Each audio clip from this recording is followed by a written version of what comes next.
welcome to Select Arcane. Coming straight out of NaMoPaymo, which was intense to say the least, we're rolling right into the next challenge. This is the Little Rider doll making challenge, where your challenge is to make a little rider for your horse in 1 month. Pretty self-explanatory, right? You can find all the links through Facebook, and of course I'll post them in the description box below. Maybe because it's cold and still blizzarding outside, but even I'm sick of black. I'm dying for some bright colors and warm tones. So I'm going to channel my inner delightful and add some color to my project. And here's the victim now. The base of this project is going to be a Gacie doll from KCs Galloping Gals. This is the new iteration of the Yvonne doll, and she's really the go-to rider for model horses in 1/9 scale. She's the best little rider because she has flexibility in all the right places. Neck, wrists, ankles, you name it. You can put her heels down, you can put her into a hunter position, you can make her a polo player, doesn't matter, Gacie can do it. With KCs Galloping Gals, you're able to order the hair color you want, and I ordered ginger, but for this project, it's not going to be needed. My last year's doll was another ginger, who I named Summer. She was a Briar classic casual girl who was originally blonde in a blue shirt and brown pants. I don't think she actually had a name, but I transformed her into a little girl who I guess stands on the sidelines and likes horses. I bought all of her clothes from Japan when I went, and I remade her hair and face and body shading from scratch. As you can see, she was a little rough, and I hope I learned a lot from that project. So, here's what I'm thinking. Have you ever heard of Japanese street fashion? There's tons and tons of iterations from Lolita to Japanese goth, but there's something called Ferah. It's essentially a pastel fashion that is based on the Yume kawaii aesthetic. There's a lot of 80s style, everything is muted pastels, 80s revivalist, and you can find motifs such as My Little Pony G1, Care Bears, Rainbow Bright, etc, etc. There's a lot of loose clothes, a lot of sweaters. Anyways, I'm just paraphrasing from Aesthetics Wiki, so I'll leave that description below. Now I just want to point out that the only thing I own is black, and I really mean it, I only own black. So this meant I had to take a trip to one of the best places ever, Value Village, to find something that is not black. And I scoured the racks and I looked, and I found some really interesting things. I especially found luck in the athletics area, where some of the women's stretchy shirts would make absolutely fabulous in-scale doll clothing, just a heads up. Because of my lack of materials, I decided to go in completely from scratch, and I based my design on what I found at Value Village that day. Here we have a pastel shirt, galaxy pants, lavender half chaps. Like, I don't even know. I don't even have hair this color, so I'm waiting on an order from the UK. Hopefully it'll get here in time. But here we are. This is kind of what the plan is, and the colors kind of work. Okay, we can go with that. And the other stuff, we'll have to wing it. About the time I got up the nerve to actually get started on my doll, kind of like March 10th, I was greeted by this package on my doorstep all the way from the UK. This came from the amazing Viscose Heaven. They're viscose providers who sell vegan products, and viscose is a byproduct of the wool industry. It's kind of like the entrails of wool, I guess you can call it. And these guys sell every single color, and that includes every pastel you can possibly imagine. So I spent way too much money, got a few free sample sizes, which is amazing, and I am blown away by the selection of color and quality. Holy crap, this is amazing stuff, and I can't wait to make 1,000,000 dolls, even though this is only my second doll. And after that long spiel, I guess it's time to get started. So we're starting with familiar territory to me, which is popping up off the doll's head with boiling water. So I'm adding boiling water to this cup, dipping her head in, swirling it around, popping it off her neck, and then I'm keeping her head nice and boiled so that I can rip her hair out. If that doesn't sound gruesome, oh, just wait. Using pliers, I pull her hair out of her head, and the boiled water actually makes the glue nice and soft, which makes that process so much easier. This was really slow because for some reason Gracie's hair was really well rooted into her head, and I'm really impressed. KCs Galloping Gals, very nice quality of hair. But sorry, it has to go for this project. And once completely bald, I wiped her factory paint with acetone. Nail polish remover works as well, but I've tried it last year and it didn't go so well, so I just sucked it up and got pure acetone. Give her face a good wash with soap and water right after so that the acetone does not melt the plastic down the road, and you're good to get started. At this point I was using a tutorial by Keris Custom Dolls, which turned out to be the easiest, most efficient way to hair one of these dolls, and I don't know what the heck I was thinking last year with rooting root by root nylon doll hair. Oh my gosh. You can find this tutorial in the Little Rider Doll Challenges files section. It is super useful, but essentially I cut a slit down the middle, glued 2 wefts of hair, and in this case I'm using the candy color because it's the closest to my reference. I glue the ends of the wefts, make sure they're dry, stick them together, stick them in the head, and then glue all over the scalp, pat the wefts down, and let it to dry. There you go, perfect hair. Thank you, Carrie, for showing everyone this. Oh my gosh, lifesaver.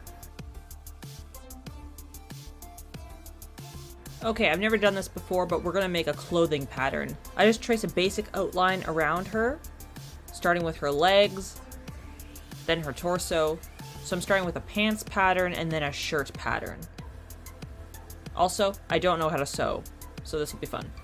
I cut out each pattern twice, so I have a front side and a back side. And I should mention I left extra room, like a few millimeters, around each of the edges so that the seams could go through. How do I explain that? I have to turn the pattern inside out to actually make the finished product, so I need to have the seam allowance all set up. Yeah, sewing terms. I don't know if this is actually correct, but I stitch around as such. I don't know what kind of stitch I'm using. I think I'm using like 4 different stitches in one go. But anyways, I'm sewing around the pattern, and this is the opposite side. So the shirt and the pants are inside out while I'm sewing them. And when I'm done, I flip them inside out to be right side up. And I know they're very rough, but hey, I'm pretty happy. But however, the shirt, it's not what I'm going for because I actually wanted a baggy, cute kind of aesthetic, and this is not. I mean, it works, it's rough, but it works, and maybe I can use it for something else in the future, but I'm gonna have to redo it. Ah, here we are. Perfect. And my sewing got better. To go with my original design, that means this shirt needs some sort of design on it. And that means a little pony club, pony, and writing. I wasn't entirely sure how I was going to do that, but I opted to just go with acrylic paint. I watered it down and I applied it to the fabric. I was really worried it would run or be too stiff for the doll. It turns out that using straight up acrylic paint was actually the best bet because it went on opaquely and didn't run or bleed anywhere. So I'm actually really happy with this decal. And after knowing that acrylic paint was probably my best option, I decided to completely throw that out the window and go with pastels. Those Galaxy pants are not a solid color, which is what I currently have as the pants. So using the pastels, I use a test swatch and I just cut out the same fabric, mix some pastels on it, mush it around as best as I can, and then go and wash in the sink with soap and water. The goal is to hope that the fabric is going to permanently stain with the pastels, and I'm hoping using cold water will set that in. Wish me luck. Here go the pants. And you know what? I'm actually really happy, but it kind of looks like she just got some old pants, I guess. But wait, there's more. Using the acrylic paints, I go in with some starred designs all over the pants to give it that galaxy feel. And oh my gosh, I'm actually really happy with these pants, and it kind of hides the bad stitching, which is another reason why I went with a pattern. So far, I'm really happy with this doll. But those good vibes I was feeling were not meant to last, because once I got to the chaps and the shoes, things took a turn for the worst. I got this really nifty wallet at Value Village, and it was this plasticky, fake leather kind of look. And I was hoping that because it was the only thing I could find with the somewhat material I wanted, it would be good enough to make a set of boots and chaps. Using a tutorial by Annemarie Kwikkel, also found in the Facebook Little Rider Doll Challenge files section, I set to work and had a really rough time because my fabric was just too thick. I really tried to fudge it, I really did, but it just wasn't working. So I retreated to safer territory after 2 other attempts, and I used epoxy sculpt to make her shoes. I was going for a paddock boot look, and then I tried to use the faux leather to make the chaps over top. But even sewing it just wasn't working. I even snapped one of my sewing needles. So again, retreating to familiar territory, I used the same acrylic on fabric technique, but this time I really packed the paint on to stiffen the fabric and to give it a full leather chap vibe. You can find these at any tack store. They're in the kids section and they're not real leather, so I think this was kind of a good compromise. And still using some of the wallet, there was a plasticky insert. I cut that to make the side panels of the chaps, you know, where the legs hug the horse. Her boots got painted in a dark pink, and I sealed it with Liquitex gloss varnish to protect it.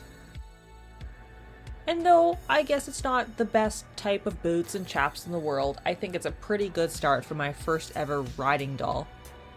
So overall, I'm happy. Finally, I reached a part that I was actually looking forward to, the helmet. This is a 3D printed 1/9 scale helmet from KCs Galloping Gals, and I painted it lilac with acrylic paints. I also lined it with some fabric so that it wouldn't rub against her head and rip out her hair. And I added the same clay slices in random order around the helmet like stickers or pins. Ferah seems to have a lot of stickers and pins and little accessories everywhere, so I really wanted to emphasize that in the helmet, and it would be safe while riding still. At this point, I also painted her hands pink, like little gloves.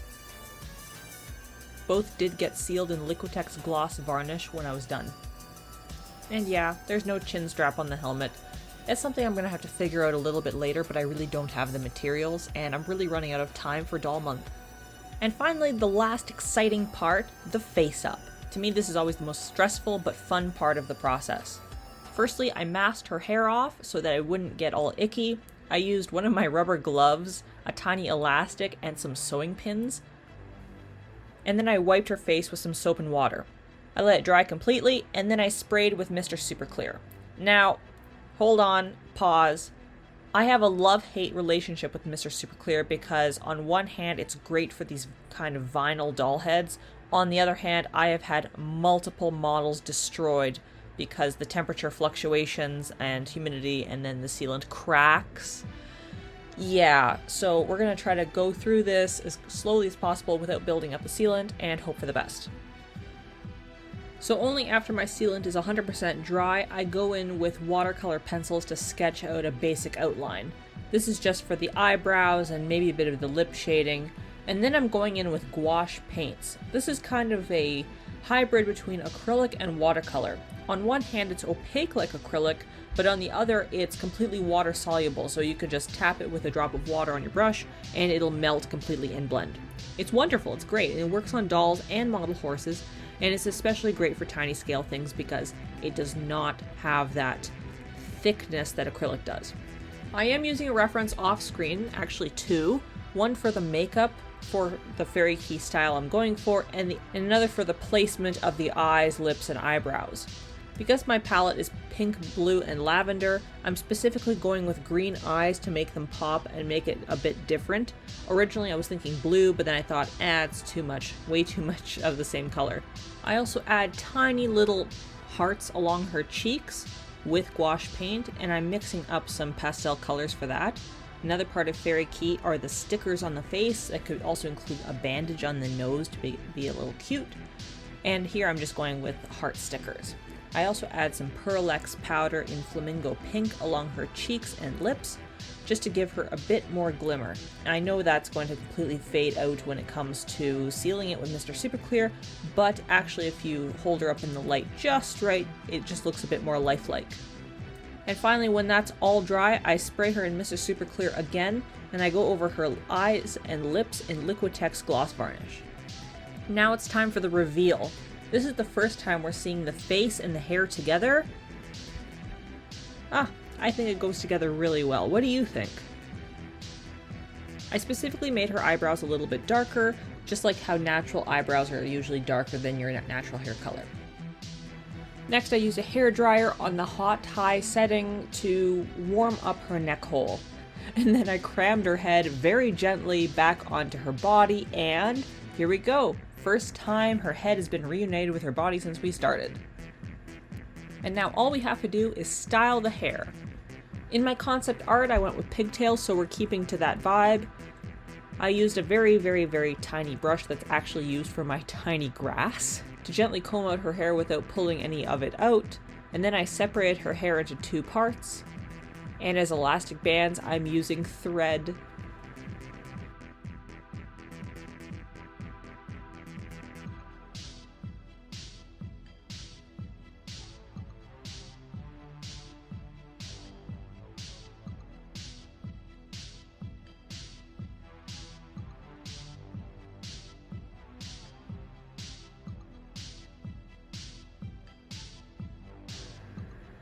And here we go.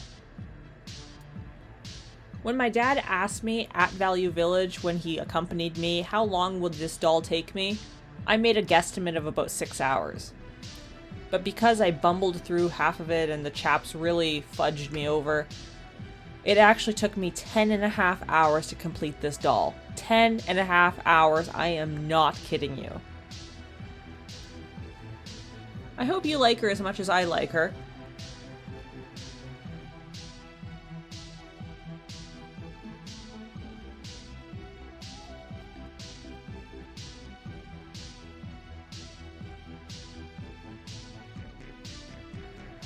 If you like this video, please like and subscribe. See my other videos all about model horses. I'll catch you next time. Thank you. Bye.